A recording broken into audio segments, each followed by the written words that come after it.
हरि ओम नमस्ते गणपतये।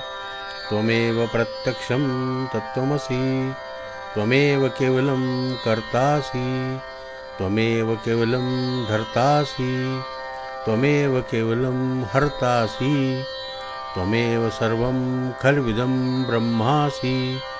त्वं साक्षात् आत्मासि नित्यं, ऋतं वच्मि सत्यं वच्मि।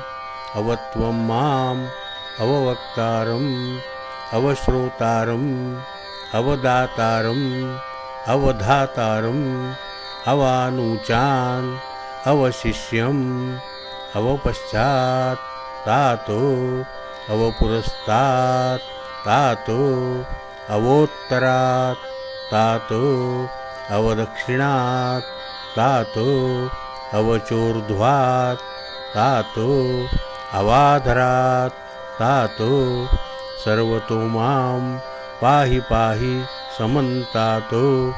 त्वं वाङ्मयस्त्वं चिन्मयः, त्वमानन्दमयस्त्वं ब्रह्ममयः। त्वं सच्चिदानन्दात् द्वितीयोऽसि, त्वं प्रत्यक्षं ब्रह्मासि। त्वं ज्ञानमयो विज्ञानमयोऽसि। सर्वं जगदिदं तत्त्वो जायते, सर्वं जगदिदं तत्त्वस्तिष्ठति। सर्वं जगदिदं त्वयि लयमेष्यति, सर्वं जगदिदं त्वयि प्रत्येति। त्वं भूमिरापो नलो नीलो नभः, त्वं चत्वारि वाक्पदानि। त्वं गुणत्रयातीतः, त्वं देहत्रयातीतः, त्वं कालत्रयातीतः। त्वं मूलाधारस्थितोऽसि नित्यं, त्वं शक्तित्रयात्मकः। त्वां योगिनो ध्यायन्ति नित्यं।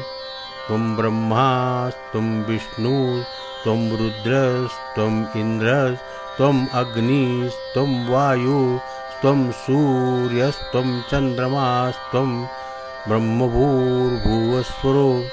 गणादिं पूर्वोच्चारं वर्णादिं तदनन्तरम् अनुस्वारपरतरः अर्धेन्दुलसितं तारेण रुध्वम्।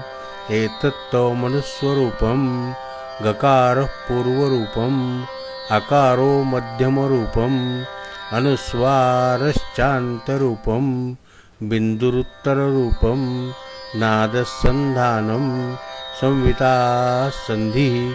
सैषा गणेशविद्या गणकऋषिः, निःसृद्गायत्रीच्छन्दः गणपतिर्देवता। ॐ गं गणपतये नमः। एकदन्ताय विद्महे वक्रतुण्डाय धीमहि, तन्नो दन्तिं प्रचोदयात्। एकदन्तं चतुर्हस्तं पाशमं कुशधारिणं, रुदं च वरदं हस्तैर्बिभ्राणं मूषकध्वजं। रक्तं लम्बोदरं शूर्पकर्णकं, रक्तवाससं रक्तगन्धानुलिप्ताङ्गं, रक्तपुष्पैः सुपूजितं। भक्तानुकम्पिनं देवं जगत्कारणमच्युतम्, आविर्भूतं च सृष्ट्याद्यौ प्रकृते पुरुषात्मनम्। एवं ध्यायति यो नित्यं स योगी योगिनां वरः। नमो व्रातपतये नमो गणपतये नमः प्रथमपतये। नमस्ते अस्तु लम्बोदराय एकदन्ताय विघ्ननाशिने शिवसूताय श्रीवरदमूर्तये नमो नमः। नमो नमः। नमो नमः।